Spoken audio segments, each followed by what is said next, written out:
Hello everyone. I'm here to talk about my fellowship, which was titled Engaging Students as Partners in Global Learning. So I started in January last year. It was meant to go for a year, but I did get a year's extension, and I'm going to finish in December this year. Okay, so I set out to develop a program of activities that would inspire and develop and support and disseminate innovative practices around engaging students as partners in global learning. What happened was that 13 student staff partnerships developed and co-developed innovative practices around global learning, and that was in the formal curriculum, informal curriculum, it was at home, and it was for programs abroad as well. So just a word on how it started. So around 2015, 2016, I had at that time been doing a lot of work in international education, and particularly around internationalisation of the curriculum. And a lot of that work, including work that had been funded by ALTC and OLT, focused on academic development, working with academics in different disciplines around the process of internationalising the curriculum. And I started to wonder, after several years of working in this, more and more, what was happening with students as more and more good work was occurring with internationalising the curriculum in more and more disciplines. What were the students making of this? And there was very little actual research being done in this area. The research that I did find suggested and really, I guess, confirmed my gut concerns. Students were not necessarily making the sense of it that we intended, and there were some students that were quite frustrated, felt that internationalisation of the curriculum was quite superficial, wasn't challenging enough, wasn't doing what it promised to do. Other students resisted it and resented it. They didn't see why, and were very happy with the parochial curriculum. And a great deal of students just really didn't notice any difference. They were completely untouched by the work that had been done. So I started thinking about how could we do this better? How could we do this in a way that was much more student-centred? And because I also knew that student diversity and increasing student diversity was a potential kind of rich resource for internationalising the curriculum, that we actually need to learn from people that are different from us. And we need to do that in a very deep and challenging way. And that just wasn't happening. So I heard about students as partners a few years ago, new concept, but it really seemed to me that bringing these two ideas together around global learning and students as partners might be an interesting way to go. So just a quick definition, what do I mean by global learning? Global learning needs to be for everybody, for all staff and all students, because we are living in an increasingly interconnected and complex world. So it's about the critical analysis and engagement with complex interdependent global systems and legacies and their implications for our lives and the Earth's sustainability. And I've taken this definition, there's many, but this appealed to me most. The Association of American Colleges and Universities put this forward, that three kind of general learning goals, that students should become informed, and becoming informed, they will become more attentive to diversity. They'll seek to understand, so they'll become more reflexive in seeking to understand how their own actions affect local and global communities. And they will be able and motivated and willing to address the world's most pressing and enduring issues. Okay. Now, that second concept I talked about, students as partners, it's really come out, it's a very recently coined phrase, come out of recent rethinking or critical thinking about what student engagement involves. And it's really repositioning quite radically students and staff and their relation to each other. So they really become genuine contributors to all aspects of university life, so curriculum and co-curriculum. And it really is about shifting the way we think about teaching and learning. And I think this quote it's a nice one, it summarises the ethos, I guess, that it really is beyond listening to student voice. It is really shaking up this, or trying to disrupt the dominant discourse around students as consumers or customers. Really positioning students with far more agency as active collaborators in their learning. So what does this look like when you... it's really, I think, useful to think about partnership along a continuum and in terms of the roles or the depth of engagement that can occur.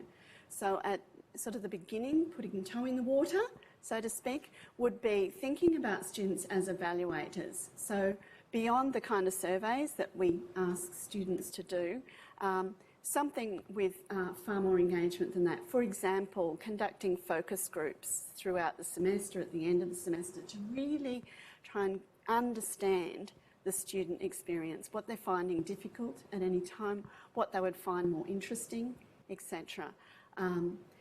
Moving beyond that into participation, so asking the students to make suggestions of what would work better, what would be more interesting, what would be more useful, and then into co-creation. And so the depth of roles is a kind of continuum there. In terms of who becomes involved with partnerships, again, there's a continuum. So it can be a select small number of students selected according to different criteria, across right to all students in the cohort. And it's really important to stress that partnerships can look very different depending on the context and the people. The 13 projects that developed really stretched across both of those, and I've constructed a matrix around that. Okay, so the process began January last year with a national roundtable, which was really to generate interest and excitement and engagement. That was followed by a national workshop where I called for people that were interested or had ideas about forming student-staff partnership teams around global learning. And through that process, we worked up these projects and planned for them. That was supported throughout the year with virtual community of practice and local meetings and workshops, a blog that's been continuing, and opportunities to share work in progress. At the end of last year, we had a symposium, which was a more formal opportunity for everyone in the country to get together and share work in progress. And then throughout this year, more analysis, reflection, refinement of the resources that have been developed. Just briefly, outcomes for the 13 projects.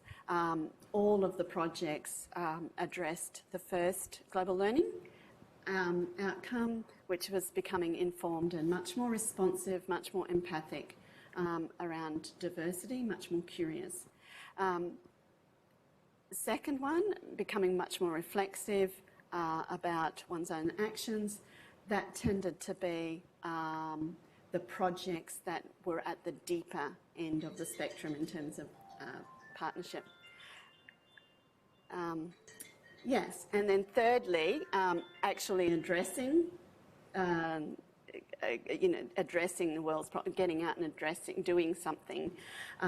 That was the projects that involved some kind of experiential learning in the community. And as well as addressing those outcomes, what came out very profoundly was a very increased agency for both students and lecturers. And it's very interesting, during the fellowship, the OECD has produced a really important position paper around learning in the 21st century. and they highlighted agency for staff and students as the key concept, the sort of unifying concept of all of the 21st century skills. Okay, so for students, heightened enjoyment, really loved coming to university, loved being involved. Increased reflexivity and self-regulation and a kind of meta-learning about their own and others, their peers' learning. Increased understanding and interest in pedagogy, how curriculum works and is developed. Very clear articulation of the graduate attributes or employability that came from it, and a stronger capacity for lifelong and independent learning outside of the formal curriculum. Lecturers, again, really increased their enjoyment. A lot of people said, a lot of academics said, I've really rediscovered my joy of teaching. I'm engaged once again. Increased interest in, and capacity for innovation, or courage, bravery, and that went with a sort of questioning of accepted institutional practices, a lot more willingness to ask why and how we might do things differently. Increased self-esteem and increased commitment to continuing professional learning in all sorts of ways. And a kind of co-agency, which again is a concept that's been highlighted by the OECD. So there was a kind of interactive and mutually supportive relationships between staff and students, and increased empathy on both sides. So just quickly, the outputs of the fellowship so far. There's been a blog that started from the beginning and is continuing, and that's attracted great pieces from people all around the world, and comments on those pieces. I have a website, I'm rebuilding a new one, which will have all of the resources that have been developed from the fellowship that should support ongoing work in this area. There's a special issue coming out very soon, and other peer-reviewed articles and opinion pieces and so on. Some practical considerations that people have highlighted as they've been in these partnerships. It takes a lot of time. All partnership practices take a lot of time. Being inclusive and working for diversity probably takes longer, so that really needs to be factored in. Partnerships in large cohorts are much more challenging, so generally to start small is a good idea, the toe in the water idea. The outcomes are uncertain. This is all about process, and that's a really difficult one to work around. If you co-produce anything, of course, you can't predict the outcomes, but it's about valuing the process. There's limitations which we all know about, and helping students work through that, understand it and negotiate it, and get politically smarter about negotiating those limitations, I think in itself is a very helpful outcome. And that different staff and different students will approach this differently. Some are much more risk averse than others. So it's a matter of really understanding, appreciating and working with that. But future directions. Okay. Beyond those kind of practical considerations, which I think can be addressed with care, I think there's some really big challenges around engaging students as partners in global learning. Both of those concepts are very troubling for institutions as complex as universities. I think access and equity, this is emerging in the Students as Partners research currently as a huge and challenging issue within universities, because there's systemic kind of supports for continuing inequity. Students with the highest social and cultural capital will be the ones that will join these partnerships unless we're really careful about it, for all sorts of institutional reasons. The process is much more important than the outcomes, and that's a really difficult thing to explain to university management. And there's very complex power relations in universities that really make this kind of concept of partnership and diversity very difficult. I think it's really helpful to think of these as provocations and as kind of prompts for ongoing critical reflection and discussion.